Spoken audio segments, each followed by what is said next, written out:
It's 1 o'clock. If you guys can please take your seats, the meeting will begin. It's right there. It's that one. Just open it and go. Look at me when I nod my head, and I want you to change slide.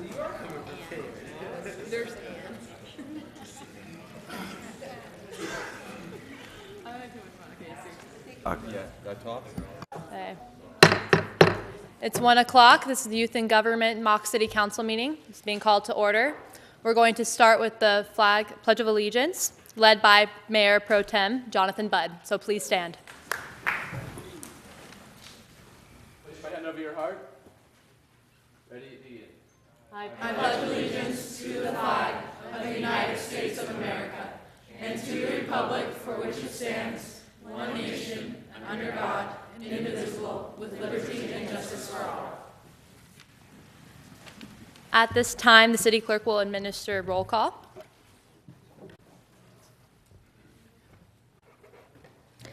Councilmember Budd.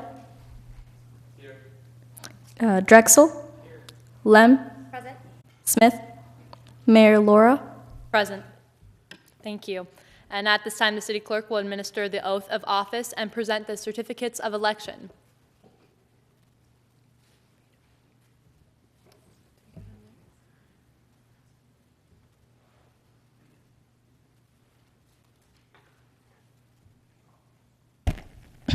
Will the council members please come down to the front?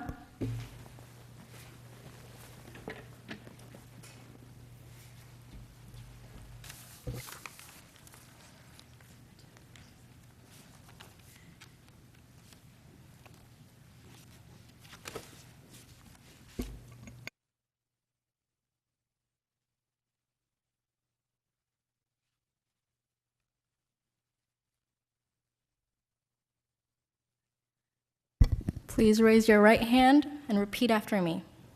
I state your name. Do solemnly affirm that I will support and defend the Constitution of the United States and of the Constitution of the State of California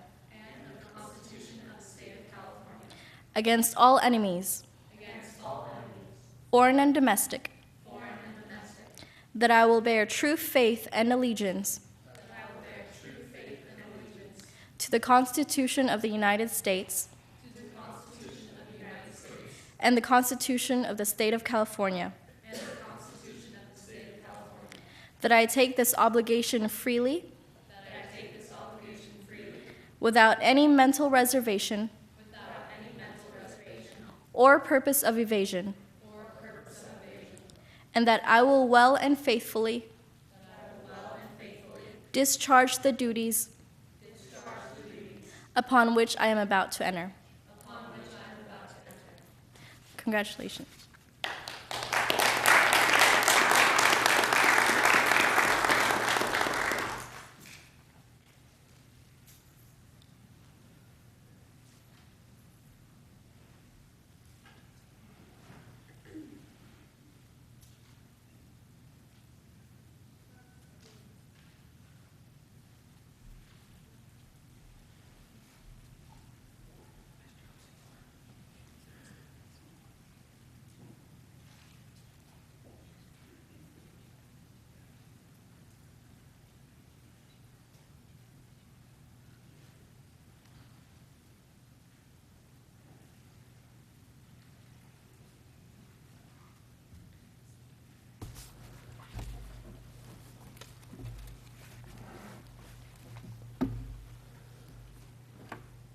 All right, at this time, it will be public comments. A total of 30 minutes is provided, so members of the public may address the council on items that appear within the consent of calendar or ones that are not listed on the agenda. Speakers are limited to 3 minutes each. If you so desire to speak to the council on an item which is listed on the consent calendar or a matter not listed on the agenda, a pink request to speak form should be filled out and filled with the city clerk. When you are called to speak, please come forward and state your name for the record. For all public hearing or council business matters on the agenda, a request to speak form must be filled to the city clerk. Madam City Clerk, can you call the first speaker up, please? AV Guy.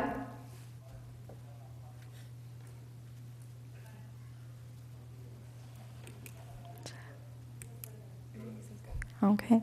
Mora L. Compass.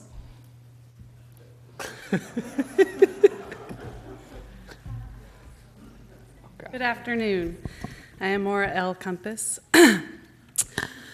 In light of recent events that the politicians, as you guys have all known, especially with Schwarzenegger recently, they have morally gone astray and array. They are not following a moral compass. I am going to pose that we need to keep close watch of our city council. I'm worried that they are going to go morally astray. So I am proposing that they put a 24-hour monitor on them, kind of like an ankle thing, and actually also on the internet as well, so we can make sure they are not going astray here. This is very serious. We have Schwarzenegger that fathered a illegitimate child here. I don't think we want this in Temecula. We don't want that reputation. So I propose this 24-hour monitoring of our city council members. Thank you. Thank you. Next speaker, please. Me Oh My. Madam Mayor, council members, fellow staff, and fellow Temeculans, I just want to start off by saying that that's my ex-wife back there, Maura Compass, and well, I tell you what, you get around her for any period of time, you go crazy, and I think you just saw the manifestation of that. So I just want to say that on a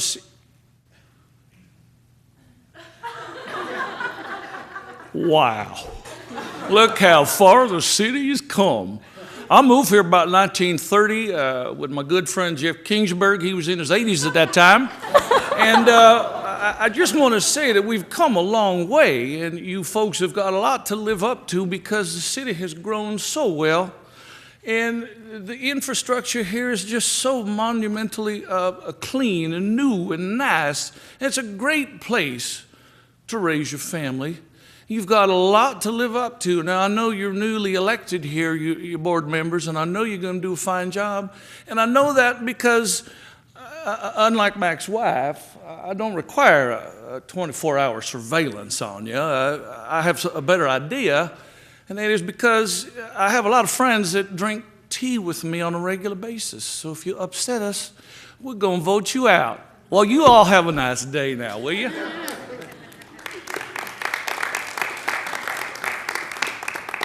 Thank you. Is there any more public comments, Madam Clerk? Okay, we will be moving on to City Council reports.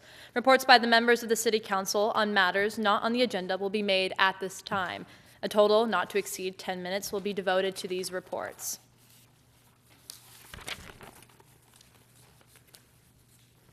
So is there anybody here who has a report on City Council? Staff report?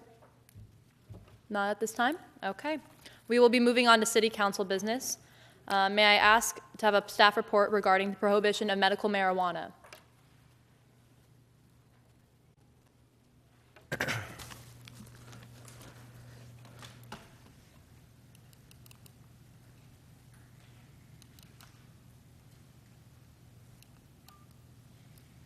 One second while we get this loaded.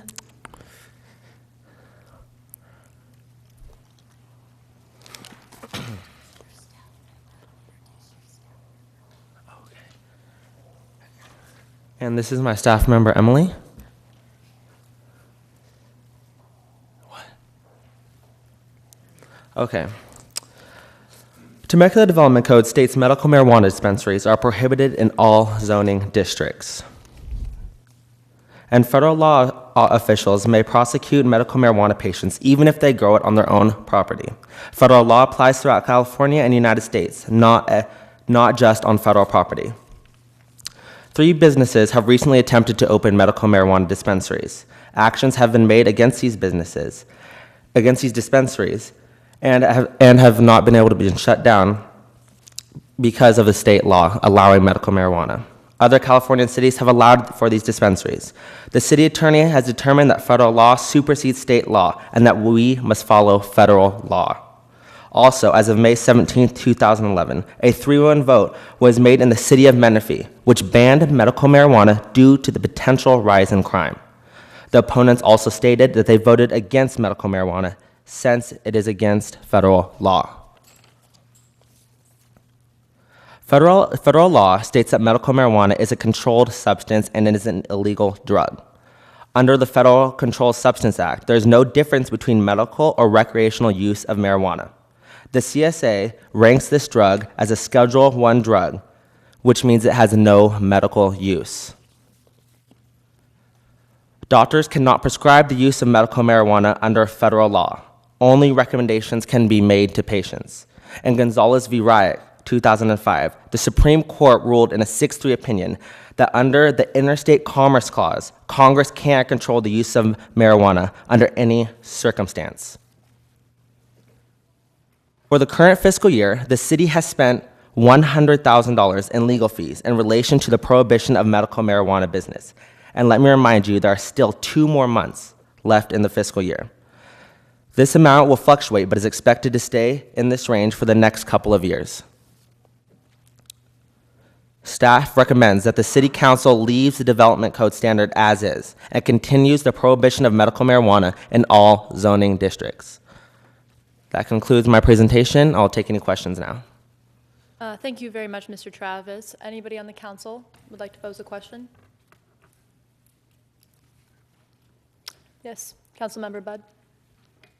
I would just like to ask, so it says it costs $100,000 if we keep the ban in place. Is there any cost associated with overturning the ban on marijuana?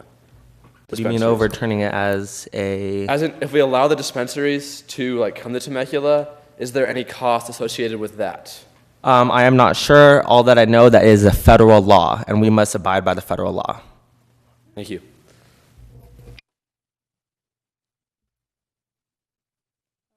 Councilmember Lem, would you like to comment upon the issue?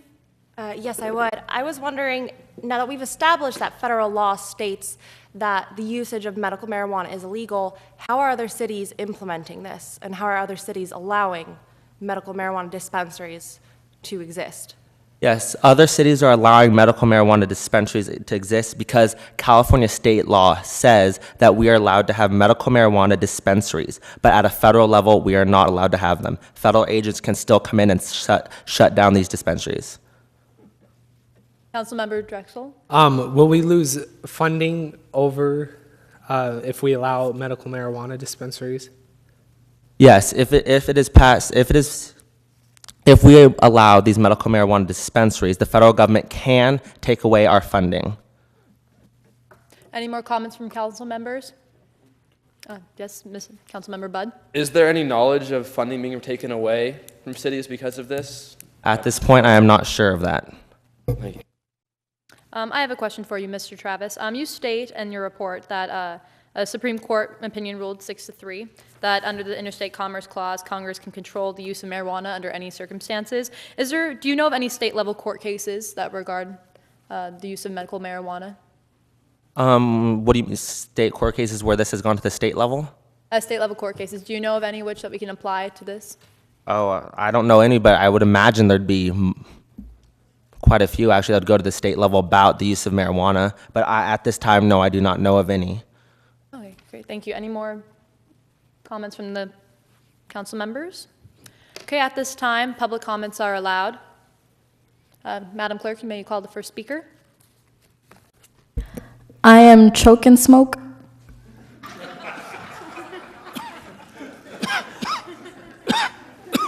Excuse me. Council members and staff members, on a very serious note here, we are faced with a dilemma. Are we going to allow the federal government to run roughshod over our individual rights and liberties, or will we as a state step forward and tell the federal government where their place is and where our place is, and there the two shall meet? I believe it was an old teacher of mine, Mr. Kingsburg, that taught me, back in the 1920s, that the 10th Amendment suggests that if the framers, when they were making the Constitution, they said, if there's something that we haven't come up with, with regards to empowerment, then if it's not enumerated in the Constitution, we're going to give that power to the states or the people respectfully. This is not an issue about legalization of marijuana. This is an issue about comforting people who are very, very ill and have no other ways to live out the rest of their life comfortably. We have many, many drugs that the federal government has said is illegal, and yet we administer them on a state basis, on a regular basis, day in and day out. I had a surgery to remove my ex-wife some years ago, and I required morphine. They wouldn't let me have it, so I was in need of a medical marijuana dispensary. So it's not the legalization of marijuana, it's the ability to acquire solace and comfort in your time of need. And matter of fact, I'm very needy right now, and so I will bid you adieu, and I just wish that I wouldn't have to drive down to Escondido to get my comfort and solace. I really would recommend that you approve the dispensaries here in town. God bless you, and have a great day.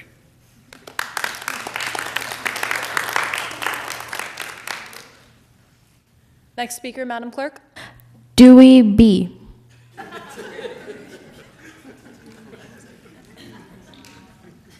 Thank you, Mayor and Council. I'm Dewey B. My friends call me Dew. I have as you can tell, I'm kind of a stressed out guy, and I have 4 teenagers that drive me nuts. And I went to my doctor, and he told me, well, you know, an occasional glass of wine will help and calm your nerves. And unfortunately, now I'm drinking, 2 or 3 bottles a day, and now my doctor tells me my liver's shot. And he says that maybe I should consider medical marijuana. Then, lo and behold, I go down to the dispensary down here on Front Street, and it's shut down. And I'm really stressed. Not only am I stressed with my teenage kids, but now I'm on a liver transplant list, and it could be years before I get that. So I really strongly encourage you to overturn the ordinance as it's written right now, so I can have some peace of mind. And I really appreciate that. Thank you.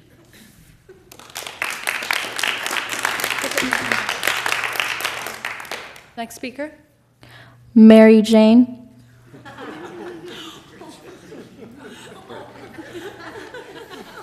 Good afternoon. I was 2 years ago laid off as a stockbroker, and I have 3 children at home, and I said, well, how am I going to provide for my family? So I've got into the marijuana growing industry, and I provide those marijuana dispensaries with their product. I have a thriving business. It allows me to be a stay-at-home mom and run a business out of my home. And I am able to provide for my family. So I would really encourage you to overturn this ban. It would allow, really it's an economic decision here, obviously. I urge you to make the right economic decision. I may urge you to make the right decision for my family on a moral basis. Allow me to provide for my family. And actually, like my colleague there said, it's a states' rights issue when it comes down to it. We shouldn't let the federal government come in here and hurt our economic opportunities.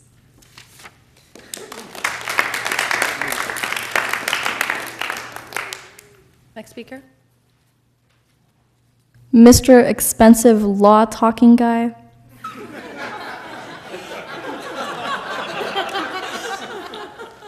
All right, it's Law Talking Guy. It's French. Okay. Pardon me. Hi. I wanted to give you guys some information. I noticed your staff was a little one-sided on the issue, especially as it pertains to being a federal issue. I wanted to give you some information that you can actually make a better decision with.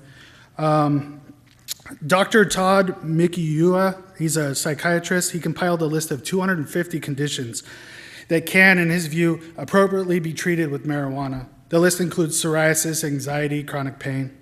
The U.S. Attorney General, Eric Holder, announced in 2009 that federal agents will only target marijuana distributors who violate federal law and state law. But since medical marijuana is legal in California, Holder's remarks were interpreted to mean that the federal agents would not prosecute medical marijuana in California. Again, in the U.S. Attorney General, Holder said that it will not be a priority for federal resources to prosecute patients with serious illness. Other cities have these dispensaries or collectives. Long Beach has 39. Los Angeles has 186. Sacramento, our state capital, has 46. Our California Attorney General, he released an official memo stating, adopted in 1970, this Controlled Substance Act, which your staff told you about, established a federal regulatory system designed to combat recreational use, making it unlawful to manufacture a controlled substance. But the CSA reflects the federal government's view that marijuana is a drug that not currently is accepted medical use at that time, but now it is. Congress has provided that the states are free to regulate in the area of controlled substances, including marijuana. Proposition 215 does not conflict with that law because California did not legalize medical marijuana. Instead, they exercised the state's reserved powers to not punish certain marijuana offenses under state law. So you're supposed to vote based on facts, not personal feelings. I've read the statements of both the California Attorney General and the U.S. Attorney General. Is selling marijuana to kids okay? No. But is selling medical marijuana to patients desperately in need it with the state-issued cards? Yes. Is the system free from abuse? No. But are there legal ramifications similar to selling alcohol and tobacco to minors? Yes, there is. Should you vote to ban hardworking individuals the right to operate local businesses in this town? No. But should you support local businesses and uphold the rights of patients that are suffering? Yes. Thank you very much.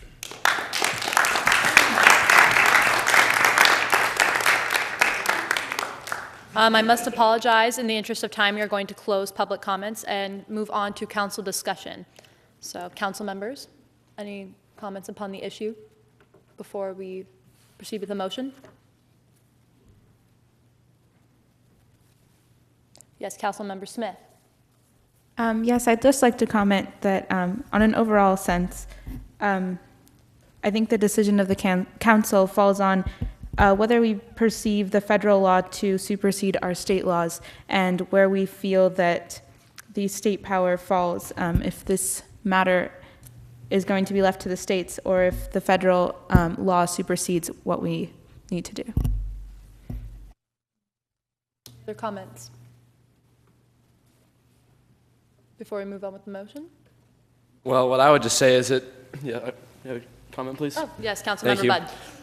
What I would say is, although there apparently are some federal ramifications of legalizing it, it appears that no other cities have been punished for legalizing dispensaries, so I don't think that a fear of punishment should play a major role in our decision-making process today, because it appears that even our state capital can get away with selling medical marijuana.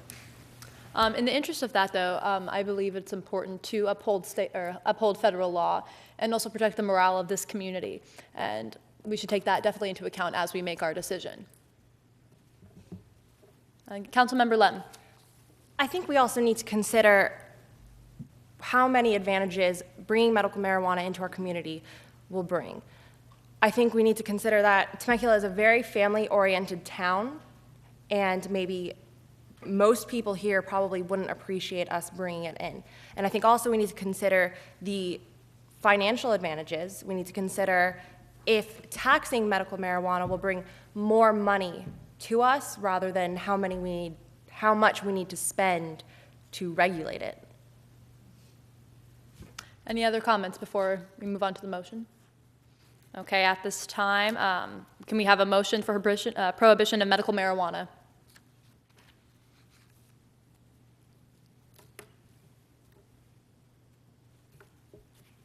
Motion? I would like to make a motion to prohibit the medical marijuana? Yes, to prohibit medical marijuana. Anybody second that? I second. Okay, now we must take our vote. Madam Clerk, can you please put up the tallying vote on cue? This is motion to deny medical marijuana usage and distribution.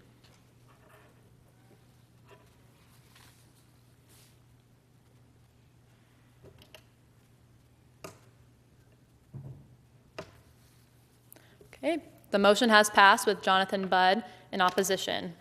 Okay, we are going to move on to the second issue, the private-public partnership for operations of a teen center. May I have a staff report regarding that? Thank you, Mayor and members of the council. The agenda item before you today is if parents should be held financially responsible for their minors' actions of defacing public property through graffiti.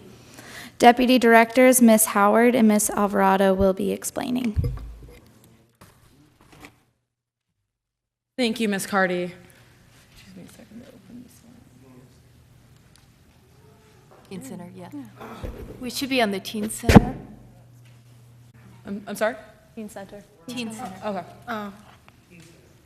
The order just All right. I'm sorry. It Yeah, says this issue it's once again teen is centers for. the private-public partnership for operations of a teen center. So may I have the staff report for that? Yes. Thank you.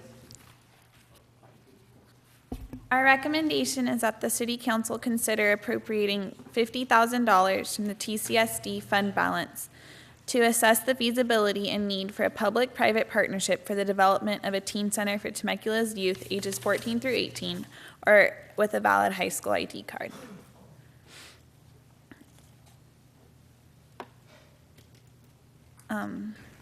Right now, the youth in Temecula have nowhere to go that combines all the necessary elements in their life in one place. To counter this, we have proposed the youth center, which would have both two components, an academic and an entertainment component. The academic and enrichment component of the village would be city funded and operated in the privately developed building. So the city wouldn't have to pay for the development of the building, but would pay for the tutoring, resume help, job skills training, guest speakers, workshops, computer labs, counseling, and other enrichment classes that would be available to the youth of Temecula. The costs are approximated to the city's portion to be $150,000, which would come from the TCSD special tax. The location of the center is proposed to be near the mall, which is a centralized location to make it easy for everyone to get to, which will also help bring in investors and companies that we need. The entertainment component of the village would be privately owned and operated, and it would use as an incentive to build the center because we would have the land. This section would be more of like they would be able to have a club-like venue where students could dance, a movie room, a game room with like ping pong tables and pool tables and other entertainment targeted elements that would have a small entrance fee, and whereas the other part that's city run would be free. To attract investors, we will use a request for bids, a request for qualifications that will let companies know what we have available for them. This comes to no cost to the city. And transportation was an issue raised earlier, and to get transportation to the center, we could make negotiations with a private bus company that would be able to provide buses from the Temecula schools after school got out to the center if need be for students who can't get there. There was a Temecula Youth Innovation Conference that was held recently, and one of the main goals they had established there was that Temecula does need a teen center. So by building this, we are listening to the teens of our city and the people who are here, and we're listening to what they want, and there's nothing like this near us, but we do have examples of many successful ones. There's one in Indio that has a list of options. It's been open for about 5 years now, and it's been pretty successful. It's 100% solar powered, which saves on operating costs and also makes the city look good because it's environmentally friendly. There's the Orange County Youth Center, which has been running for over 40 years or 30 years. It gives, it's more of the educational side to it than the entertainment. So this would be more of what the city would be concerned with, but it's obviously been very successful. And then the Kroc Center is in San Diego. It's a little bit different as it's a huge center, but it's been open for 9 years and on average has 2,800 people visiting per day. So that's been a success as well. The Claremont Youth Activity Center is more centered towards the entertainment aspect, but it's been successful. We just have a lot of other successes in other areas, and this valley is lacking in one. As you can see, there's other teen centers that have been open for multiple years. That concludes. At this time, is there any questions from the council? Yes, Councilmember Lem.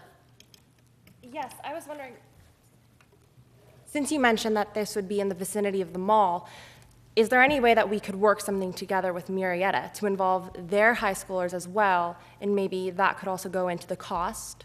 We did consider that. The private sector wouldn't be limited to just Temecula High School students. Murrieta ones would be considered as well, as we do need to encourage private people. But we think to keep, since Temecula is funding it, to keep it just to be Temecula students. Councilmember Drexel. I have a couple questions. Is there a possibility of increasing the age limit so we could also target middle school kids as well? We had thought about that, but the problem was that a lot of times high school students and middle school students don't like to associate with each other. We set the ID card to where that if somehow you skipped a grade or got held back, you would still be able to go if you were in high school. But not very many parents of 11-year-old middle school girls would want to send their daughter to some place where they know there's going to be 18-year-old high school senior boys. It's just too big of an age gap. And then the other is, what will be the operating fees that this will concur? The from building this? approximated operating budget was $150,000 per year, which would be appropriated from the TCSD special tax. Councilmember Smith. Yes, I just had a few questions of clarification. Could you please explain what the TCSD special tax is, and if it's current or if it's a new tax? And also, the operating hours is from 2 to 9 on weekdays only. Would that apply to the private sector? No, the private sector would be focused on the weekends, and that would be up to the private contractor who decides that. They would decide the hours, but the focus there would definitely be the weekends as well as the school week. But for the academic portion, we didn't feel that it would be needed to have it open on the weekends, and we'd be able to cut down on costs that way. And then the special tax is just part of the TCSD budget. I have a question regarding volunteered or paid employees. Which one will we be having in the Temecula tax set part? Because I know the private sectors will bring in their own employees. Yes.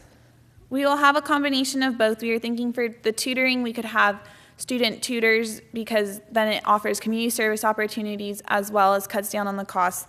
We had one full-time professional staff member, one full-time assistant, as well as other staff members needed for counseling and stuff, and that was also that was used to consider the annual operating budget. So that covers their costs as well. Thank you. Councilmember Lem? Yes, I wanted to go along with what Councilmember Drexel was talking about with involving middle school students. And while I understand that there's a big age gap, maybe would it be possible to create programs for middle school students to support them academically, get them ready for high school so they can move forward, and separate programs for the high schoolers as well? We considered that to where there could be certain days in which it could be a middle school like welcome day, and we could have a day where it would be let out or let known to the community that middle schoolers could come on that day and they would be able to use the resources then, but not on like a typical basis. I mean, maybe once a week, but not every day would they be able to come. It's just, we need to have this just for the high schoolers.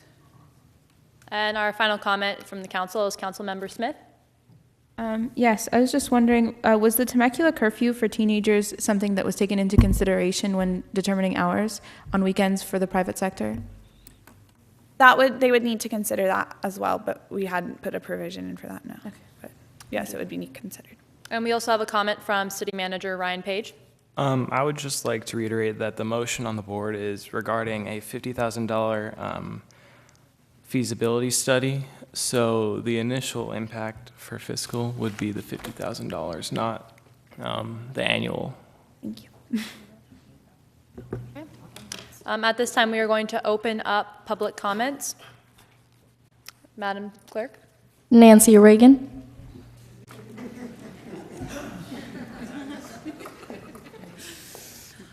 Good afternoon, I'm Nancy Reagan. Yes, my parents were in love with Reagan when they had me, so I am her namesake.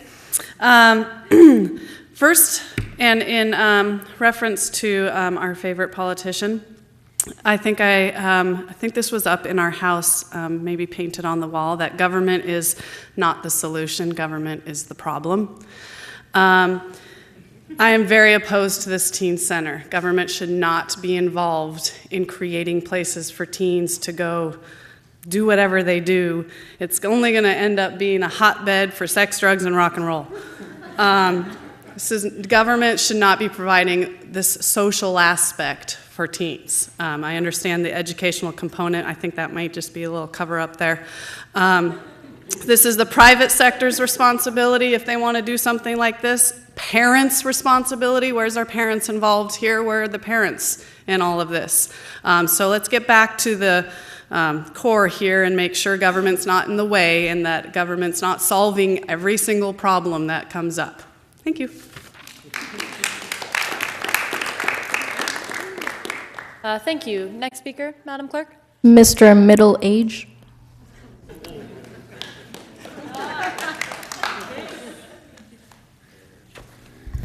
Good afternoon. I'm Mr. Middleage. I live at 50-59, caught in the middle lane. And I want to remind you that I am a taxpayer who has pulled himself up from his own bootstraps. And I want opportunities in Temecula for middle-aged people.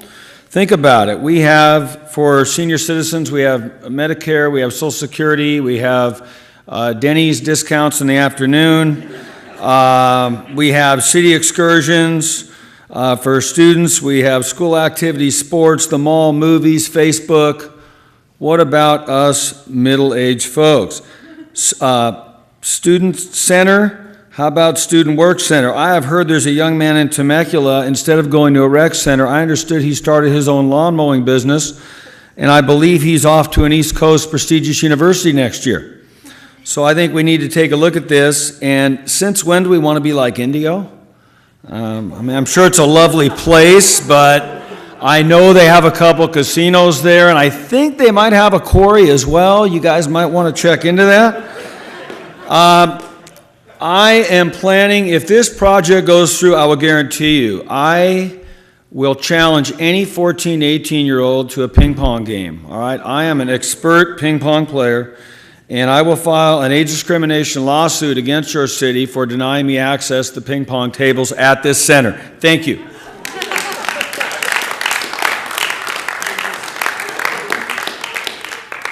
Thank you very much. At this time, public comments are closed and no additional public members can speak. It is now time for council discussion, keeping in mind that this is regarding the $50,000 that will be pulled from the TCSD fund balance. Councilmember Budd. Yes, I would just like to say that it seems to me that most of this project, as far as the social aspect, will be driven by the private sector, and our city's investment is focused on like an educational workshop. But I see that we already have a tutoring center at both of the public libraries, as well as educational resources at all of our public high schools. So while I agree that we need a teen center, I don't see that the city's investment is creating anything new that we don't already have in the city, and is it really worth that much of an investment personally? That's what I'm kind of curious about for this proposal. Councilmember Drexel. Okay, I'd like to point out, if we could, after the meeting, I'd like to also get a staff report on what the crime rate is with youths or for cities that do have a teen center, because it is a possibility that we would have less cost in the long run from not having graffiti and other conflicts going on. Councilmember Smith. Yes, well, I do agree that many high schools do offer tutoring programs that would be what the city would be offering. The $50,000 from the TCSD fund is something that's for that specific purpose. The TCSD fund is to fund programs like this one.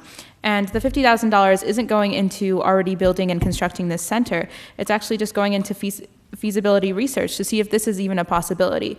And I feel that it offers enough benefits to the private sector as well as to the citizens of Temecula for us to invest money in seeing if this is something that's worthwhile for our community. Councilmember Lem.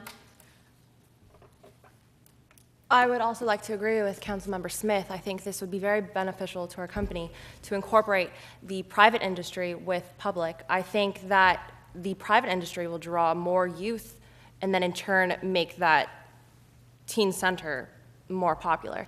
I would also like to see, though, a study on the success of the teen centers in the other towns, and I would like to know if those other towns had other tutoring centers, such as libraries like we have or at the schools, and I want to know how successful their teen centers were, or if it wasn't very successful because they already had other tutoring centers.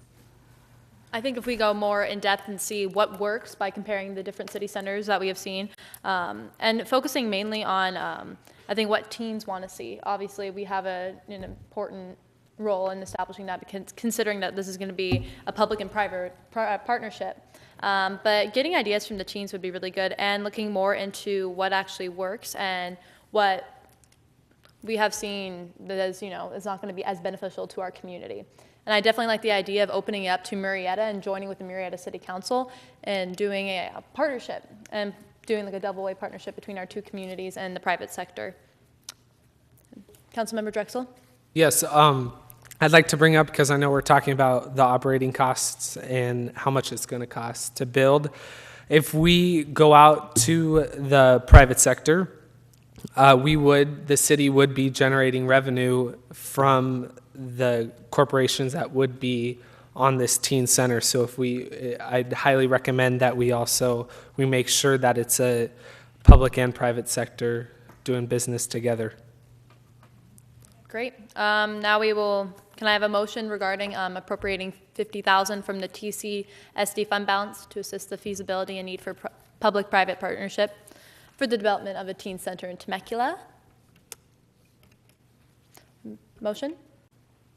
Council member? All right. I move that we approve committee's or staff's recommendation, but with a modification to also do studies on the success of local nearby towns' teen centers. Okay, does anybody second that motion? I second. Second, okay. Now we will vote.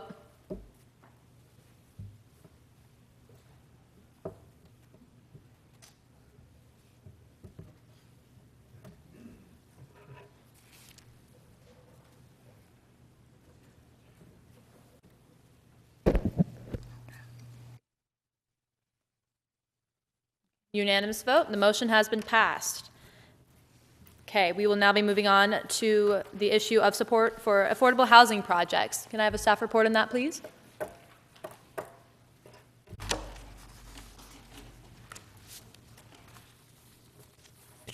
I believe that's Ryan Jarman. Yes, Ryan. I'm Ryan Jarman. I'm the Directing of Housing and Redevelopment in the City of Temecula, and I'd just like to say good afternoon. And what you have before you today is a request for policy direction on the Redevelopment Agency's Affordable Housing Program. The Redevelopment Agency is mandated by state law to facilitate the development of affordable housing within the City of Temecula. The housing element specifies that jurisdictions identify adequate sites to encourage the development of a variety of housing for various income levels. The City of Temecula's housing element for the planning period of 2008 through 2014 establishes the city's regional share of housing needs, also known as the Regional Housing Needs Assessment, or RHNA. Currently, the total number of affordable housing units required to be produced under the RHNA numbers is 2,464. Of the total 2,464 units, a combination of affordability levels is required to be represented, including extremely low, very low, low, and moderate income levels. In addition to the requirements established in the housing element, the Temecula Redevelopment Agency is mandated by state redevelopment law to allocate 20% of all tax increment received towards the creation and preservation of affordable housing. The goal of redevelopment is to implement safe and secure housing options for lower income population. The Redevelopment Agency's investment assists in meeting the RHNA numbers established in the housing element. Considering the economic downturn experienced in the last 3 years, the city of Temecula has seen an increase in demand for affordable housing. Therefore, a policy of encouraging and facilitating the creation of affordable housing is crucial to meet the housing needs of a diverse community. And the fiscal impact is, in order to implement the Temecula Redevelopment Agency's affordable housing program, the agency intends to utilize 20% of gross tax increments toward the creation and rehabilitation of affordable housing. The current balance of the 20% housing set-aside fund is approximately $21 million. These funds are available strictly for the creation and rehabilitation of affordable housing units by state law. Thank you, Mr. Jarman. Now, are there any questions from the council of staff? Councilmember Lem. Yes, I would like to know if there will be any sort of assessment of the residents living there. Yes, as you can see by the chart on the pamphlet in the packet, there are income levels stated for one-person households, two-person households, three-person households, all the way up to five-person households for all 5 of the different levels of income. Let me clarify, Mr. Jarman. Will there be any assessment of the residents in regards to their compliance with the law and to make sure they're good citizens that we would like to have in Temecula?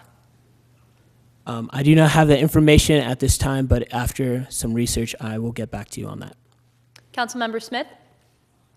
Are there current projects or currently completed projects for housing in our community? Yes, on the west side of Old Town, there is, on the other side of the creek, there is affordable housing there. Councilmember Budd. It says in your report that state redevelopment law requires that 20% of the money be used for this. So is there even really a choice in this measure? Because if the state law requires that we allocate 20% of our money to this, is there any choice not to do it? Or no, there's not. Oh, thank you. Now I have a question for you. Now, is this going to be a limited time residence only, or is this going to be a permanent residence? So, for example, if the person who is going to be moving into this affordable housing, will they be only living there for limited time until their income increases, or will this be allowed for a permanent residence? Would you like me to clarify my question? No, I understand. Okay. There are multiple different kinds of the housing, but I do not have that information in my report. Okay, thank you. Any questions from council? Any more? Yes, Councilmember Smith. I was just wondering, has the state done anything about cities who do not comply with the 20% mandated for housing? No. No. And Councilmember Drexel. I'd like to know if we're going to be setting up a program for these low-level incoming homes, so the people that are moving in to these homes, if we're going to try and get them on the right track, if they're having problems, are we going to set up a program for that? I don't believe that's our jurisdiction to. Yes, we will. Yeah, we will. Oh, okay. So is it a yes or a no? It's a yes. Okay, thank you. Sorry about that. Thank you very much. At this time, public comments are allowed. Madam Clerk, can you please call the first speaker? Social worker Bob. Social worker Bob is coming from the tech room, and he will be here in a few seconds. 3, 2. Just kidding.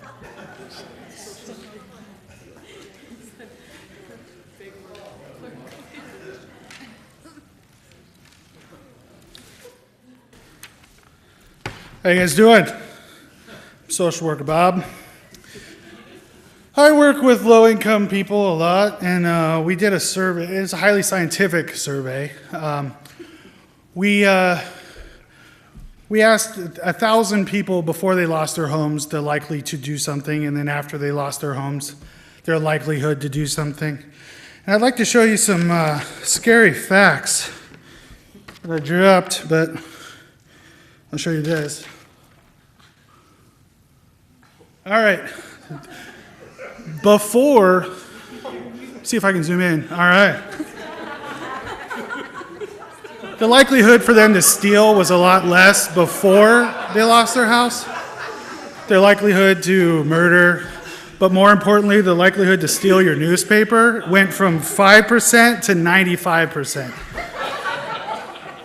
So I don't want these guys in my backyard because I appreciate my newspaper and my life. So I encourage you guys to think of safety rather than the state. Thanks very much.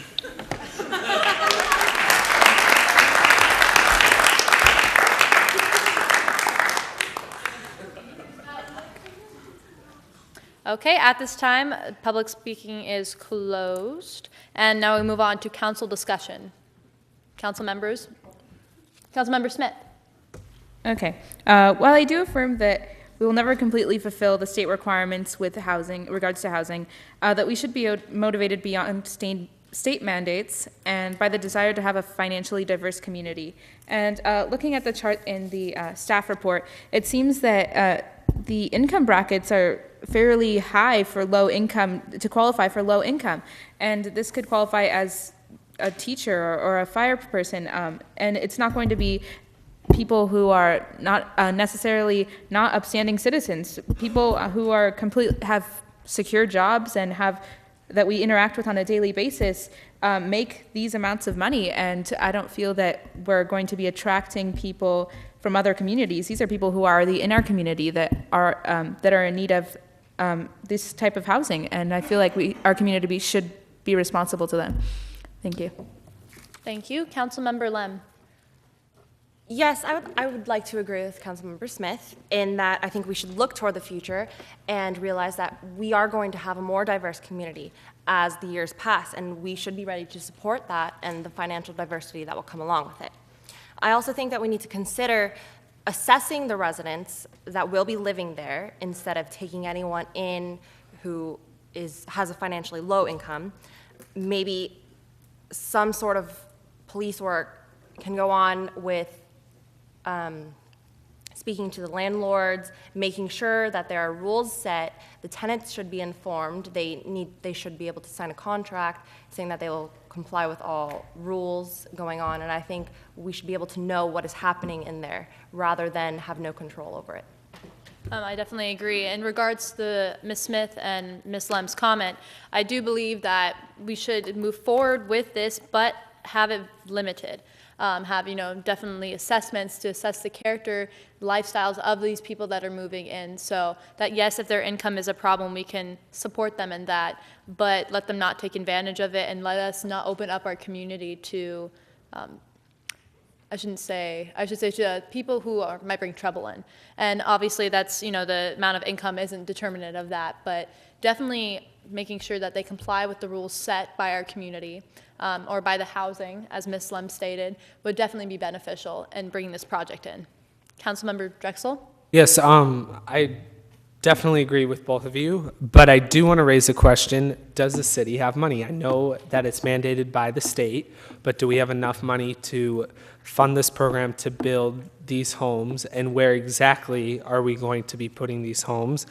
And also, are the people who qualify for these homes really going to take advantage and pursue these low-level income housing units, or are we going to get people from our outer city boundaries that are going to come in and say that are involved in negative things that could deteriorate the city's image? So we need to take those into consideration as well. Councilmember Lem?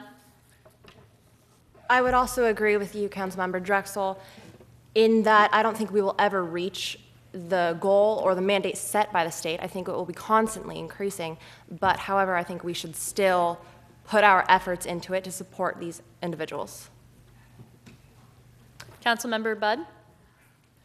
I would like to agree with Councilmember Drexel in that many of the people, if we build these low-income housing, how many of these people are actually going to be coming as current residents of Temecula rather than coming from outside of the city, coming in. We don't want to be attracting hordes of murderers and drug dealers to our city just because we have cheap housing.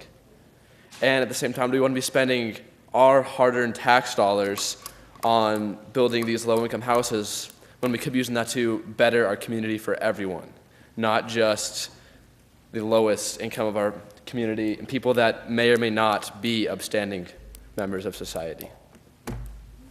Councilmember Smith. Regardless of if we will ever reach the bracket set by the state, this allocating funds for this housing will be a benefit to our community in the long run, because we're going to create a more financially diverse community, which means we're going to have people who can work the type of jobs that Temecula offers, which are largely service-based.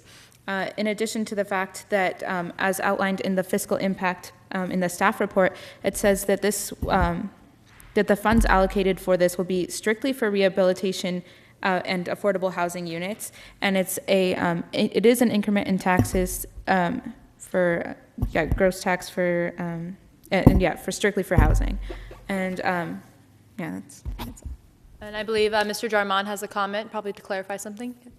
Yes, for Mr. Drexel, we have the $21 million set aside specifically for a project such as this. That's all. Great. Thank you for the clarification. Any more council comments? Okay. Now, I believe a motion should be set for the approval of affordable housing project policy. Should that come with any limitation or any different types of qualifications? Okay, then someone like to make a motion? Oh, yes, Councilmember Drexel. Yes, I'd like to put in so that we make sure that we know how much each unit will cost. So if you could get a report for each unit, how much it's going to cost us exactly, so we have that budgetary guideline there. Okay, would someone like to make a motion with that limitation? I would like to make a motion to approve staff recommendation along with Councilmember Drexel's limitation. And is that with the approval of the affordable housing project policy? Yes, I would like to approve staff recommendation. Okay. Anybody second? I second that.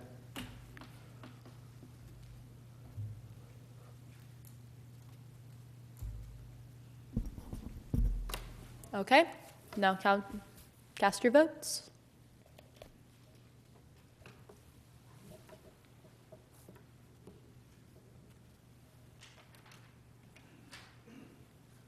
Okay, the motion is passed with Jonathan Budd abstaining from voting. Okay, we move on to our final item, with parents being responsible for the minor dependent in caught damaging property through graffiti. Now, can I have a report for that, please? Staff report. Thank you, Mayor and members of the council. The agenda item before you today is that parents should be held financially responsible for their minors' actions of defacing public property through graffiti. Deputy Directors Ms. Howard and Ms. Alvarado will be explaining. Thank you, Ms. Carty. Good afternoon, Ms. Mayor and council members.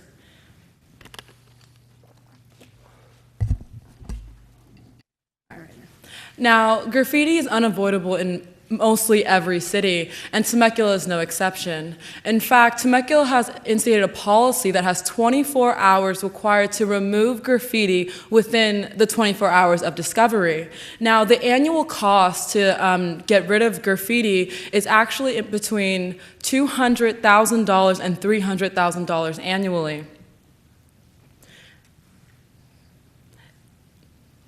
Now, this is statistics of the 2009 graffiti. Now, just this year alone, the graffiti damages came up to 112,000 square feet of graffiti damages. This was over $300,000 to repair this in just 2009 alone. If you bring your attention to 2010 graffiti statistics, you can see that in the summertime, the amount of graffiti in Temecula had dropped thanks to the police increase of enforcement. And this year, there was only $200,000 towards the removal of the graffiti. However, these are still astronomical numbers we are dealing with. The judge can actually order a convicted member who defaced property with graffiti to actually pay for it. However, the issue lies in persons 18 years or younger are minors. And our proposed policy is that parents and legal guardians are the ones to be held financially responsible for minors convicted of graffiti vandalization. However, to further deter the further vandalization of public property, we also suggest that the minors are required to undergo community service hours that directly correlate with actually removing graffiti from the city. At this time, I will turn cost recovery over to Ms. Anna Alvarado.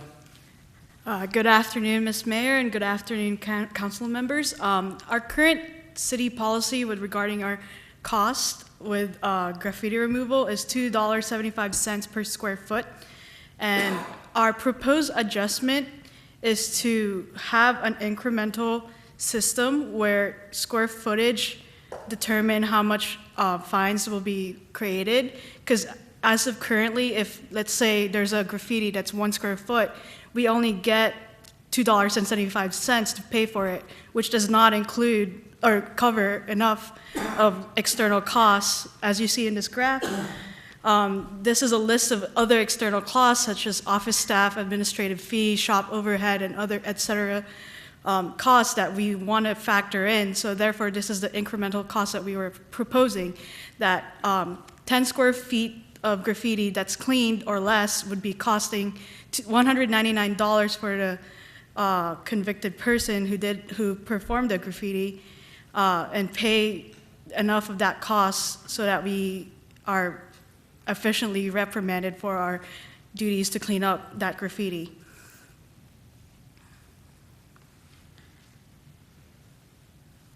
After much discussion and research, our staff has come to a conclusion that we would like the City Council to approve a policy that the parents or legal guardians of the minor are responsible for paying the fines of their minor's actions for defacing property, and that the minor at the same time is required to do community service for their actions, either helping with the removal of their graffiti or the removal of other works of graffiti. Our staff has finished our presentation and are here to answer any questions. Thank you, Ms. Carty and staff. At this time, would the council like to ask staff some of the questions regarding this issue? Yes, Councilmember Budd. Thank you. I was just curious, if we're having the parents pay for this, is there going to be a cap set on how much they have to pay? Say if their child inflicts $10,000 worth of damage, will there be a cap set at any particular point, or will they have to pay an unlimited amount of damages? Or is that not known at this time? Well, I'll direct that to. I would just like to say it's probably in the responsibility of the court system to direct how much money will be, or fines will be directed to that person. So I don't think they're going to be too excessive, because that's pretty much against the Constitution. So, yeah. Thank you. Councilmember Lem. Yes, I would like to know what we are doing to be proactive in order to stop the graffiti from happening in the first place. Are we making sure, are we checking IDs at stores? Are we having those store managers lock up whatever it is? And are we watching the trends of graffiti, what the kids are using to do this? Yes, Ms. Len. It's actually against the law for a person 18 years or younger to buy spray paint. And so with the help of the police force, they actually have certain programs to help deter the sale of illegal spray paint to minors. They actually have a program where they use decoys, which is 16 to 17-year-olds going into stores under police surveillance and trying to buy these products. And when the person gets reprimanded if they sell this product. However, if they do their job and abide by the law and not sell it, the police force actually goes in and thanks them and educates them. Once again, the police force is actually goes to stores and talks to the managers to once again reiterate the law, how it is illegal to sell these things to minors. The police force has even taken more steps. They have programs such as TAG that they're volunteers that will keep an eye out for people that actually have graffiti. They're not, they do not take action. These are just volunteers to keep a watch out and will contact the police to take action. Councilmember Smith. I was just wondering if in your staff report you mentioned anything regarding current graffiti trends. For example, if people are moving to markers, are there any regulations on the sale of those to minors? It depends on store to store. For example, Walmart actually will not sell Sharpies, certain kind of permanent markers to minors. So this is something that is store regulated. So it does vary, but these are measures that the police force are trying to further enforce. I have sorry. I just want to reiterate too, our policy that we recommended will help deter further use of vandalism. So therefore, if the fines are great enough and the community service is hard enough, it will prevent future use or practice of graffiti in our cities. Thank you. Now, regarding the graphs that you have shown us and with the current city policy, which is the general public paying for it, since we have seen a decrease in this, what do you think is attributed to that? Piecework? I will go back to the graph for you. If you draw your attention to the 2010 graph, the decrease in, if I can get this up, the decrease in graffiti actually was a direct correlation with the police force taking further enforcement during the times of breaks, such as summer. As you can see in those months, it has decreased, as well as the spring breaks and so forth. So regardless of, there is a fluctuation from year to year as much as the city costs, but the police force is taking measures to decrease this as far as increasing their enforcement. Stephanie Smith? Councilmember Smith? I know you mentioned that the police is targeting stores and seeing about their sale of products, but what are the police active measures in catching people doing graffiti or tying them to previous taggings?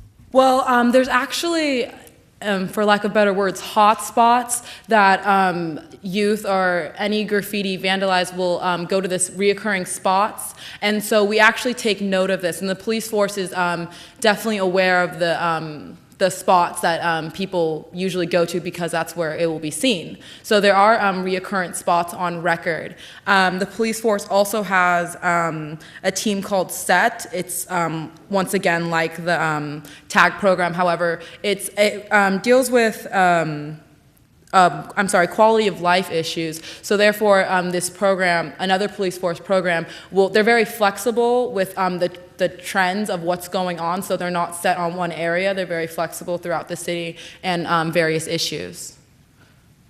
Councilmember Len. I have a few questions on the clarification of the payments. Before, when you said it was $2.75 per square foot that was graffitied, was that just the average amount to just cover it? Yes, that is an amount to cover the graffiti, but that doesn't include like external costs that was listed earlier in that graph. Yes, so now the new cost for parents would be to also pay for police efforts and cleaning services to help that. Yes. All right. We have a question from from Police Chief David Apodaca. Actually, I just wanted to make a clear statement about our decoy program, as you asked earlier, and also on what we have done so far to help with eliminating graffiti. And so far, as they did mention, we've had our decoy programs work very well with with the businesses around the city. What we do is that not only do we target the young people that are using graffiti illegally to do this very, very wrong, but also we've like I said, we do talk with the businesses a lot. So we create a very good partnership with them. We first, actually, to start it off, discuss the laws that we have in the city and throughout California to help deter any feelings that they should, that they may have hostilities towards them. And then also, once again, as they did mention, what the program does is that we send in our decoys so as to test any employees that are there that don't understand the laws that are in place, and to also see if the businesses are working with their employees to notify them that they cannot sell these paints, these spray paints, or any other objects to these underage people. So that right there by itself already eliminates a lot of graffiti. Obviously, as they've mentioned, there have been a lot of elimination of the graffiti here. As you can see, as you drive around the city, there's very little, if any, at all. So our partnership through the decoy program has obviously helped out a lot to make our city a lot more better. And we have been keeping on with the businesses about making sure that they do not sell these products to their minors. Thank you very much, Chief Apodaca. And finally, Stephanie Smith, Councilmember Smith. Yes, I was just wondering, did you guys estimate a square foot cost with new costs included that you were talking about for police efforts and everything? I don't think we calculated that. Okay. I'm sorry. And then I was just wondering another thing. Are there already prosecution measures in place for minors who possess paint that they're not supposed to have? Just for possession? Yeah. Well, law is in our jurisdiction, but I would believe that possession of an illegal substance to a minor is illegal. However, that's not in correlation with our measure, because they have to be convicted. Mm-hmm. Thank you very much. Thank you. Thank you. Madam Clerk, do we have any public comments at this time? Yes. Leonardo da Vinci. Aloha. It is great to see you. I moved to Temecula about 400 or 500 years ago, and I cannot sell my paintings anymore. The Pope, he said, no, like what I produce. I have become more secular in my displays, and he no longer is my biggest customer. And as a result of being here for so long, I have about 30,000 children. Now, these children are trying to follow in their father's footsteps, and I have taught them how to paint. We can't afford the more expensive oil or water-based paints, so I must go to the stores where the police is not monitoring them so very well and buy the spray cans. It is the only way that I can sell, my children can sell their work so that we can buy the Italian sausage. So my request to you is, please, don't kill my family, but instead, maybe you should put up a big cement wall someplace in the city, allow us and my children to periodically beautify the city, if you will, and I would be very much appreciative of this. Very much. Prego.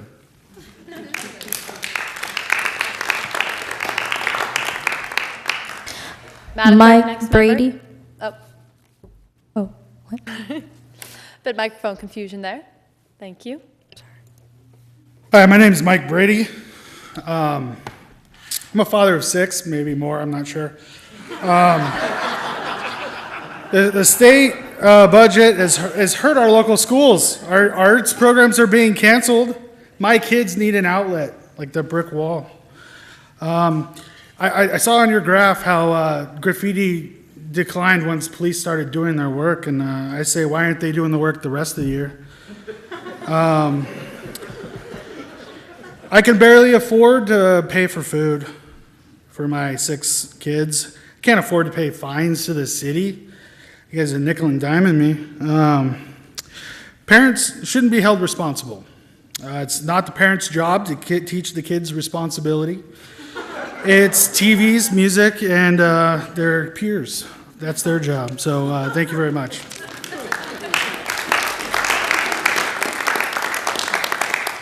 Next speaker, Madam Clerk. Mr. Mark Salat.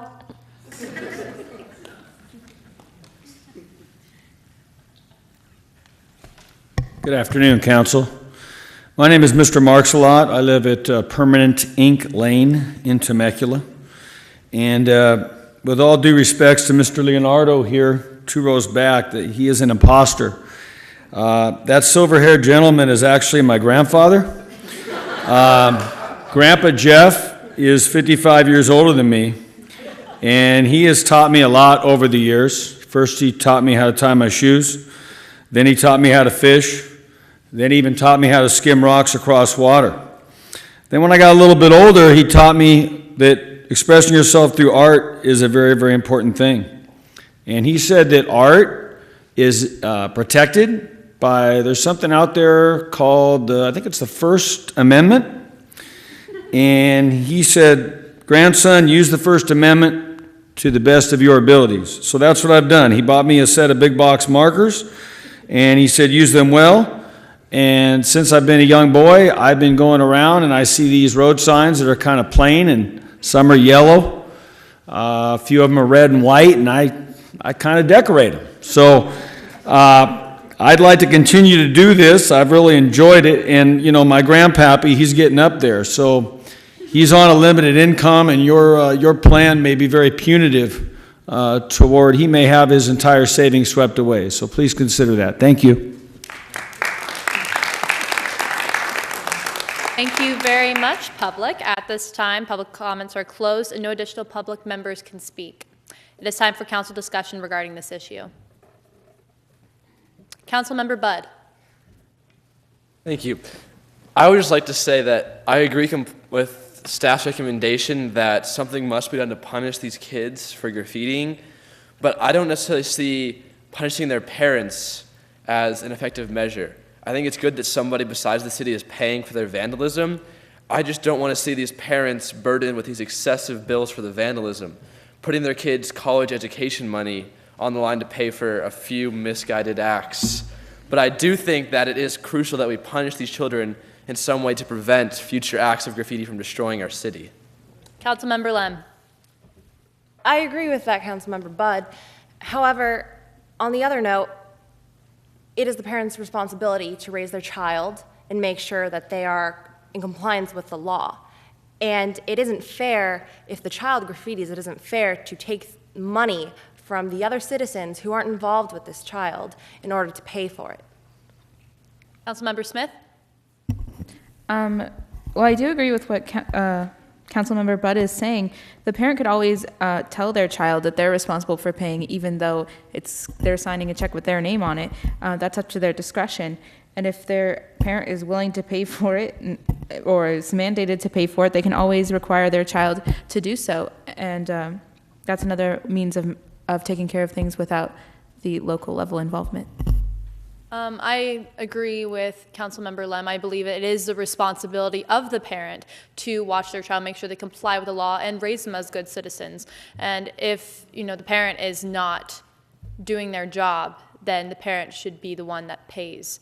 And of course, it is the minor, and the minor does have a mind of their own, but we have to take into consideration that the parent is still legally in charge of them and therefore should be paying these fines, in my opinion, of course. Councilmember Lem? On the other note again, it's not always the parents' fault that they're teenagers. Sometimes they like to do what they want. They don't want to do what their parents want them to do. And so while it isn't fair to take money from the public, however, it might not be fair for us to charge the parents because the teenagers or the children might not be learning from that. Money isn't being taken from their pockets, it's being taken from their parents. So if there's some other program that we can instate, I saw that there was some kind of community service plan. Maybe the child can be inputted into some program where they are required to work and make the money that is needed to repair damage. That would work. Councilmember Drexel. Okay, first off, I do agree with Councilmember Lem. The biggest thing is that we should not hold the taxpayers accountable. It is not the people of Temecula responsible for these children. It's the parents' responsibility. That is what, when they were born, that is the responsibility those parents took on. And any actions under 18, those parents are also held responsible for. And that is what signing up, having a child, you have that responsibility of taking actions also of what your child does. I know it's unfair, but it's not fair to those taxpayers that their kids are actually doing the right thing, or if senior citizens don't have kids or people don't have kids, why should they pay for those actions of those children? Councilmember Budd. Yes, I agree with Councilmember Drexel, except in a sense, the community does have an interest in cleaning up this graffiti because it makes their town look better. However, I do still agree that it is the responsibility of the vandalizer to pay for their actions. I agree with Councilmember Lem that we should punish the students through, like, not the students, the youth through community service programs. Even though we can't necessarily force them to pay for the damages, we can still force them to paint over other graffiti, because I feel that that would be a stronger lesson than just having their parents pay for their mistakes. And I agree with this action, but I would like to see some sort of limit placed on the amount of damages that parents would be forced to pay. I would hate to see some parent of a 17-year-old kid stuck with tens of thousands of dollars worth of damage because their 17-year-old went out and graffitied the entire town. Councilmember Smith? Yes, I'd just like to add that in the same way that a parent can mandate their child to stay in school or release them, and students have to comply with those rules, they should also be held responsible for the negative aspects of their behavior. And in addition to that, I also see the other side where sometimes we have to pay for things that we don't necessarily use, for example, public goods. But they're for the benefit of the community, and I think investing in the community should be in the interest of the public. I definitely do agree with that. However, I think that since the parent has the power to pay for this, they could also, if their child is caught vandalizing some property, that they can have their child pay instead of having the parent themselves pay, because that option isn't completely out of the poll here. So if the parent, can require their child to pay for it, but the parent would still, sign off.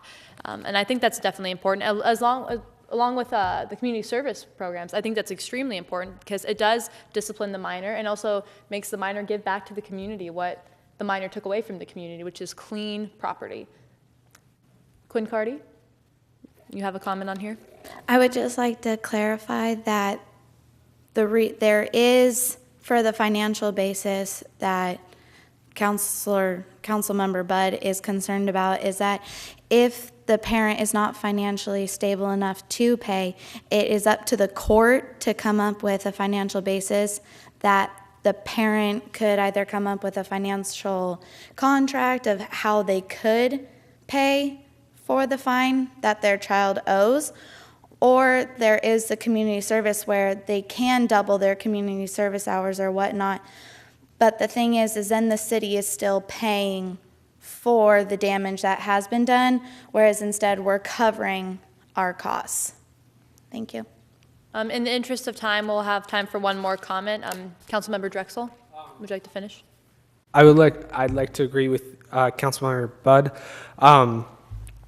I do think that we should possibly set a limit to the amount that a parent would have to pay, and also going to what you guys are saying with community service, if we double or increase their hours by a tremendous amount, it would actually save the city money possibly, if because they're going to be the ones giving back to the community, so we wouldn't have to hire somebody to go out there and clean up those things. They would have to clean it up. So thank you, Council. At this time, can I have a motion, please, regarding this subject? Yes, I have a motion. I'd like to motion for parents to be held responsible for their minor dependents if caught damaging property through graffiti. Does this include community service for the child? Do we have anyone second? And would it also include a cap placed on the amount that the parent will pay? Yes, if we want to include that. No, it does not include a cap. Okay. Anyone would like to motion Ms. Smith's comment or motion? Second it? I'll second it. Okay. Please vote.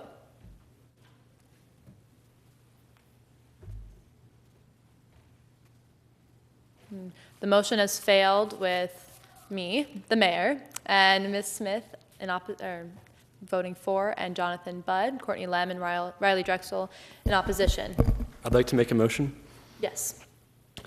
I move that we pass staff suggestion, but with a provision that a cap be placed at to be determined at a future date amount of damages, and also that the minors in violation of the graffiti ordinance be forced to do community service or some other form of payment for their actions. Would the cap include, that would be for the parents paying and having the cap on top? Yes, the cap would be on the parents having to pay, to be determined by staff at a later date. Anyone second that motion? I would like to second that motion. Voice vote. Okay, let's vote.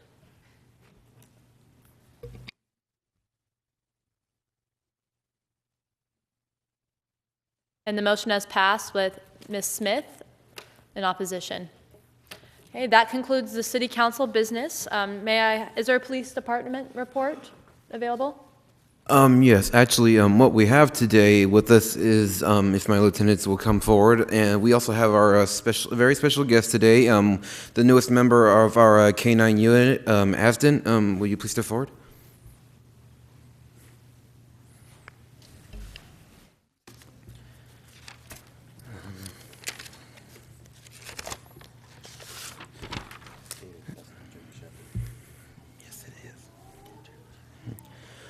Once again, the newest member of our K-9 unit has gone by the name of Aston.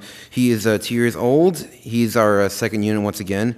He was trained for passive alert, meaning that instead of being an active dog, being able to, say, scratch up a vehicle or also damaging it or other property, instead he will just sit to alert, which would alert his trainer whether or not there is drugs in the or any other illegal objects within the property. And then, as of right now, from what the trainer has told us, he has only done 3 days of training, but yet he has already successfully had 32 fines and has been used very well and very often. As of right now, I will allow my lieutenants to go ahead and go forward and continue on with the presentation.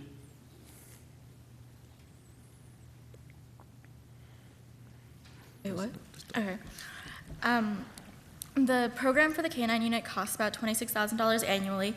And the factors of the program include the training of the dog and the handler, because they both must go through training in order to be able to do what is needed, like dope school, like he said, how he's found 32 fines already. That's part of the training costs.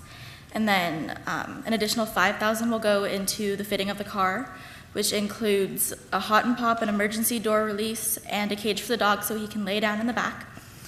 And then the dog also costs about $1,000 for care and maintenance per year, which includes food, health, and leashes and collars and such. And then the K-9 unit does come with the possibility of liabilities, including bites and other incidences. That's about all there is for the financial costs. And as for the benefits to the city that overrules kind of more of the financial costs and liabilities, Aston would only be used in extreme cases, not for minor offenses with minors or mentally ill or simple misdemeanors. He's very time efficient to use over other officers and patrolmen. He's able to search a building within 5 minutes with his handler rather than having 3 officers search the same building for drugs, with taking about 25 to 30 minutes. By doing this, Aston allows other officers to secure the city, making it a safer community, allowing officers to patrol other areas instead of being tied down to searching this building. Aston is once fully trained, he'll be used about 40 times a month, so his role is very important to the city, allowing stop of a lot of narcotics and other offenses. He provides an element of community safety with the officers being available now, and he's able to smell 5 different narcotics, including THC, meth, heroin, coke, and now he's trying to be trained to smell ecstasy, which is a rising problem in our city. And many people in the community find him appealing and loving because he is not a weapon used by the police force. He is a tool to provide safety for the community. And that would be our report today. Thank you. Thank you very much for the report. Is there a fire department report? I press video. Yes, Mayor. As the fire chief, I continually monitor our response time to ensure we evaluate any trends that could affect our ability to continually meet this goal. One area of concern is growth and its effect on response times as traffic service levels increase in response to this growth. A total of 1,659 calls were responded to within the city limits of Temecula, of which 1,349 were for medical aid and traffic collisions. Nearly 80% of what we provide to the community is in response to medical emergencies, medical aids, and traffic accidents. The advanced life support system of providing paramedics on our fire engines in the city is definitely placing the right resources toward the appropriate priority and community benefit. We continue to see an increased percentage of calls as expected in response to the growing population in and around the city. On average, this will likely stay consistent over the coming years with an approximate 6 to 10% increase each year. This increase is consistent throughout the county. We encourage all council members, commission members, and city manager staff to tour any fire department facility and experience the functions provided under the contract. These functions are critical components to the city's point of service needs. Many of the services performed on a daily basis are required to effectively assist the city during times of disaster. We openly and continually promote the review of our emergency response processes to ensure the city of Temecula, as a valid customer, is always receiving the services expected within the contract. Any questions? No, thank you very much, No Chief, problem. for the report. You're welcome. And at this time, is there a city manager's report? Yeah, just a quick one. I'd like to thank all the staff for all the hard work they did to prepare for this meeting, and that is it. Thank you very much. If there is no more reports or comments, this meeting is adjourned. Thank you very much.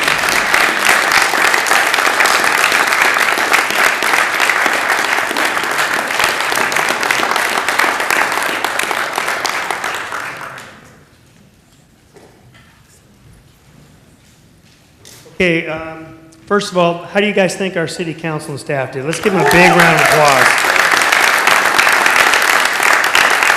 You know, first of all, I really want to recognize Susan for all of her hard work. Susan, thank you for everything that you did. Really appreciate it. Secondly, I want to thank all of the professional staff at the city that really put their heart and soul into this program, guys. We really appreciate it. Thank you so much.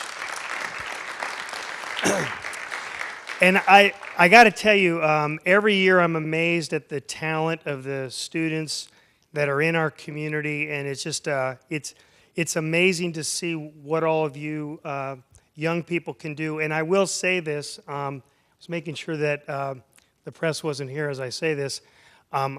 I can tell you, Victoria, right now you can run a meeting as mayor as well as probably half the mayors in the state of California today. So congratulations for that. And I had told Victoria this morning that our goal was to finish this meeting right around 2:30, and she absolutely nailed it. So I really appreciate that. I think the staff did a good job in making the presentations, and I think you can see that by dividing it into 4 steps, each agenda item, the staff presentation, the questions from the council to the staff, allowing then for the public comment, and then finally the discourse, the discussion, and the development of the final decision. And I'm really curious now at this point, this is kind of an opportunity for all of you to kind of talk about what you learned through this process, what you felt were some of the positive aspects of the program, and maybe some things that we can work on to improve upon as well. And before we get to that, I also want to thank all the parents for being here. Isn't it great, guys, to have our parents here? I think that's great. Thank you guys for coming and supporting us. Do you have something you want to say? All of the students and teachers, this is one heck of a program. We love the kids. We know that you guys love the kids. This program is unpeered. There's nothing like this anywhere that I have been involved with. Jeff and I have done it. Diane's been on board for a number of years now, and you guys give so much of your time, not the least of which we had one heck of a lunch out there both days. So just on behalf of all of us, thank you so very, very much for all of your hard work, and we applaud you. Thank you. It really is our pleasure to do that, and our hope is that there may be an opportunity for one of you to one day come back and to work at the city of Temecula. And how awesome would it be to be able to grow up in the community, go to school, and then one day maybe be able to invest your time in making the place that you grew up in a better place for your kids and your children and your children's children. And so it's been really, as I shared with you, it's been an amazing experience for me to be able to have been able to invest 2 decades of my life here in Temecula. And there's so many people in this room that have been here 5, 10, 15, and 20 years. And so that's one of the beautiful aspects of local government, is to be able to invest and to be involved in the community. And we have a Temecula Valley High School graduate who's on our team right now and graduated from Temecula Valley High School in 2000, and that's Luke Watson. So congratulations to that. And we also have Katie, right? Katie, huh? Christine and Katie Innes, huh? Did Jonathan, did you graduate from, which one? Temecula High, okay, so it's 4. Wow. So we have 4 students that graduated from our local high school that's working here in the city of Temecula. And guys, that's good stuff, because what we're doing is not only are we transitioning to the next generation of leaders that's going to carry on, but the generation after that. And so that's really, I think, a real positive thing. And so with that, I'd be curious to get any feedback from you about what you thought about the 2 days, and some things you learned, some things that surprised you. And so this is really kind of an opportunity to get some feedback from you as to what you think about the program. So here you go. Well, my name's Iman Howard from Chaparral High School, and doing this program through my AP Government class was really exciting. I mean, it wasn't just a chance to pretend that I'm part of the office or Parks and Recreation, but it was a really great chance to see what actually goes on. Like every room that we were in with Public Works was like a surprise for us, how the city works, all the cameras located, which was so interesting to learn, and the fact that Greg would like sit down with us and actually, he seemed like he really cared, you know? I mean, we went through every process, and it just made me love Temecula more, just to know how much like they actually care about our citizens. So I was really blessed to do this, and I just want to thank you guys.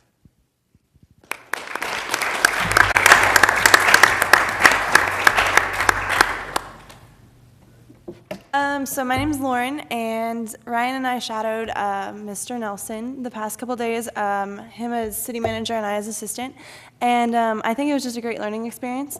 You made it a lot of fun. It seemed like a fun place to work. I mean, we're in Old Town, and there's nothing better, this new building, but you made it very welcoming. Ryan and I were talking about it. You made the job seem very, you want to jump in with me? This is more fun. Fun that way. Go ahead. Are we doing this together? All right. Yeah, let's go. I would like for y'all to give him a round of applause. He really puts all of his...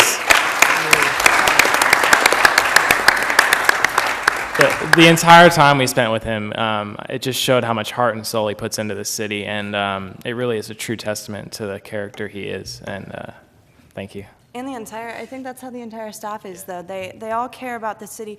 I mean, he told us, he's been telling us the past 2 days, they started out thinking they were going to be here a few years, and most of them have been here 15, 20 years, and just because they love the city so much. And I think that's the kind of people that we have here in Temecula, and that's what makes our city go around, and I think that's great. And so I had a lot of fun, and I learned a lot. Too. So thank you for dealing with us the past few days. No, it's been great. Thank you. I appreciate it.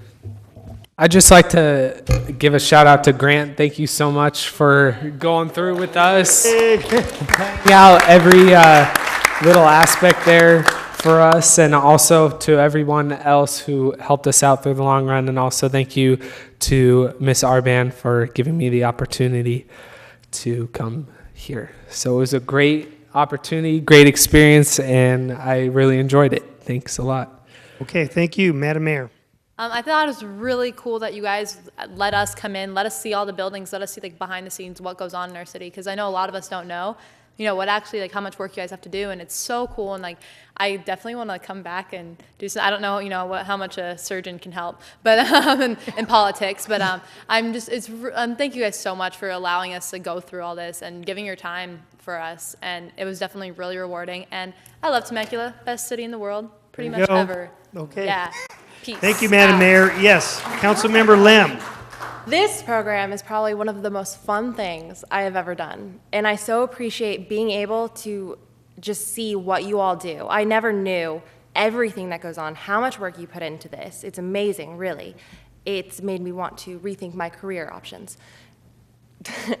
I wish this was longer. I wish I could have shadowed everybody. It's really just astonishing what happens, and Temecula, I've realized, is incredible. It's really great here. So thank you. Well, thank you for that too. And you know, that's really why we invest so much in this program, because even if one of you decide that maybe you want to go into a career of public service, there's a lot of hard work, there's a lot of tough days, but there are so many benefits and blessings associated with that. And so if we were able to at least make you think a little bit about that and be able to stay within your hometown, then we accomplished the objective that we all set out to try to achieve. So I'm really grateful that you felt that way. Yes, Madam City Clerk. Yes. I shadowed Miss Susan Jones for the past 2 days, and I can say that she is a wonderful mentor, and she does a lot. That is one thing I learned. She runs around everywhere. Yeah, and she taught me a lot of things, and just being able to sit here in this wonderful space and being able to participate. I'm usually not into politics, but this is actually very enlightening.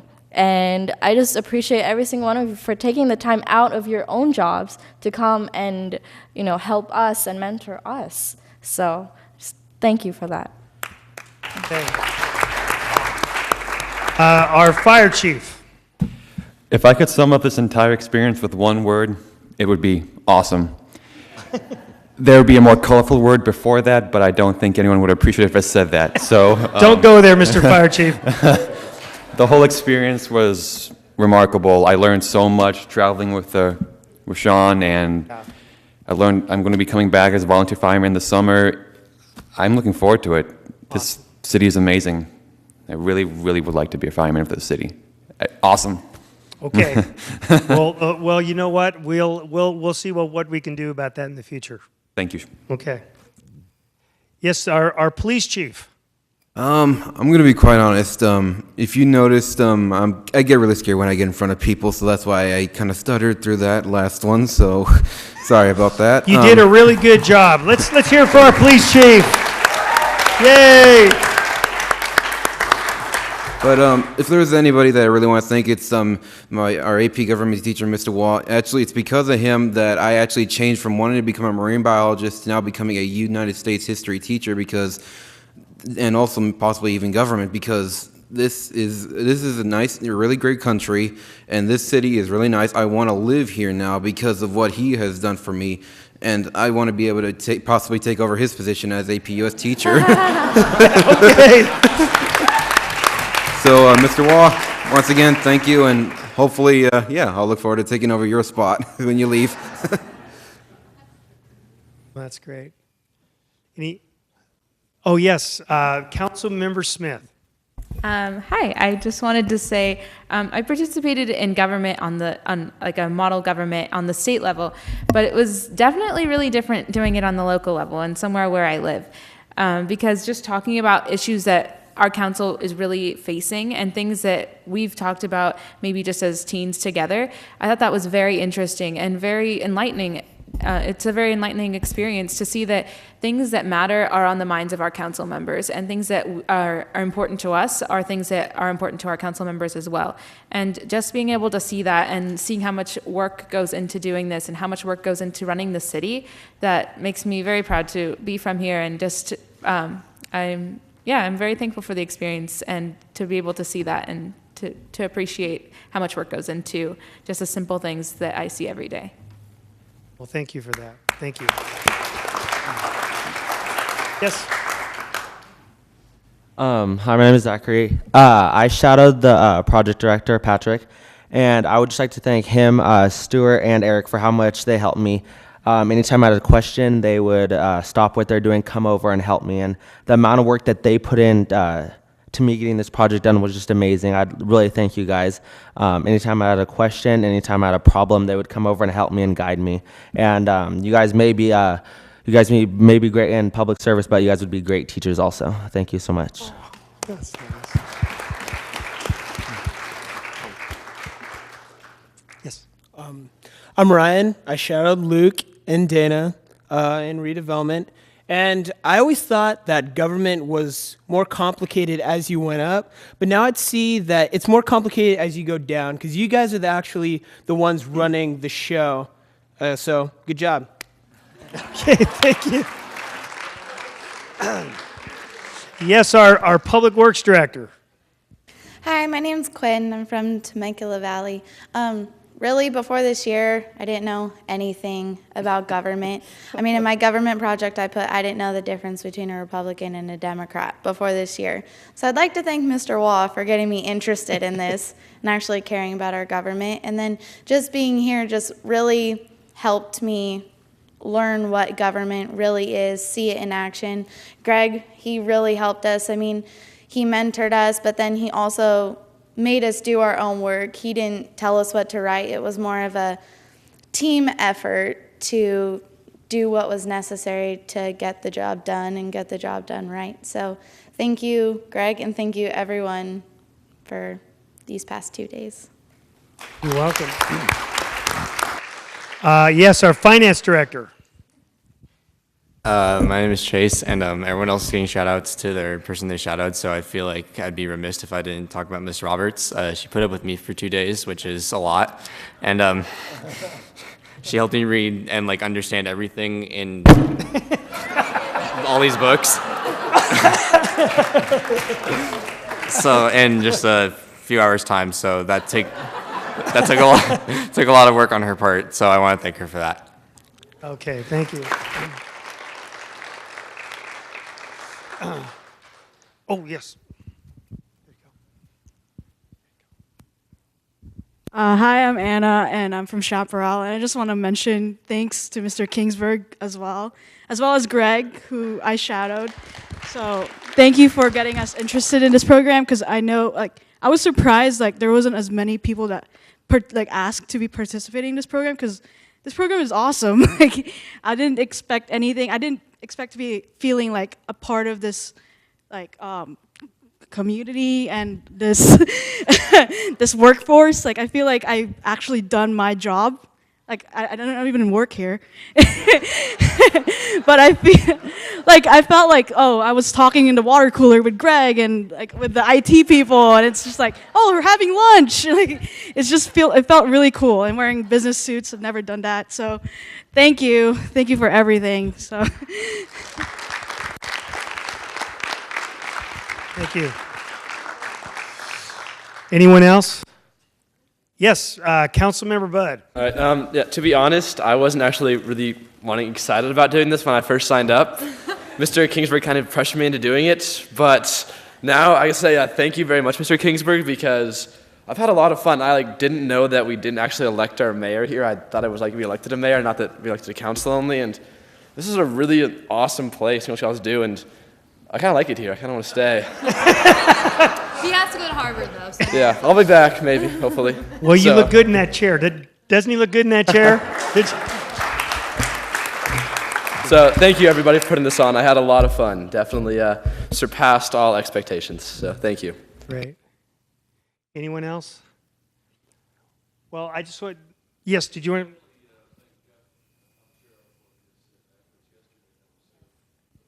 Yeah, absolutely. And we had some council member conflicts, but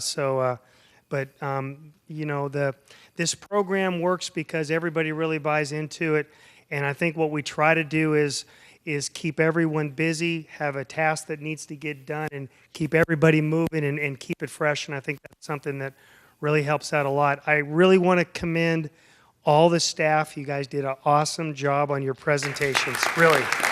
And your answers were good. Ryan, you did a good job keeping them on pace a little bit when they were talking about budgets. And the Public Works Director, you made a comment to try to keep them going in the right direction on the graffiti item. And that's really kind of how it works. And like what we talked about before, the ultimate goal of the staff is to make recommendations knowing what the policy direction is of the council. It's our job to make the recommendations and then to be there to support the city council, to give them the best information to make those policy decisions. And then once those decisions have been made, then it's our job to implement those decisions and make them happen. And so I hope you enjoyed the experience. Again, parents, thanks for coming. Appreciate the teacher support from the school district. And we're going to always invest in this program because we think it's meaningful and significant, and hopefully this will be something that you guys will remember for the rest of your lives. And I think the fire chief wants to say one other thing in closing. Yes, Mr. Wall, I'm sorry for touching the buttons when we first got here. I'm sorry. And on that cheery note, we're adjourned. Thank you, guys. Appreciate it.